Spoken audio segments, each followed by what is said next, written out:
rat u izolaciji, Gastos odbio da ispuni Anđelinu želju, pa dobio žestoka poniženja.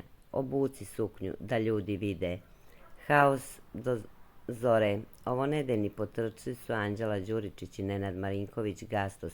Narednih 7 dana spavaće odvojeno od drugih ukućana, u izolaciji.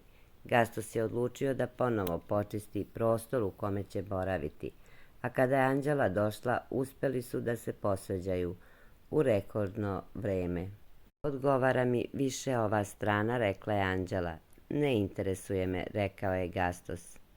Uvek ću biti muško, pa bit ću i sad, rekla je Anđela. Ćao, mala, rekao je Gastos. Obuci suknju, bar da znaju šta ti je u G, rekla je Anđela. Marš bre, budi muško, ali u moj krevet nećeš, vikao je Gastos. Još samo 20 dana i da te nikad više ne vidim. Nikad, nikad, ponavljala je Anđela.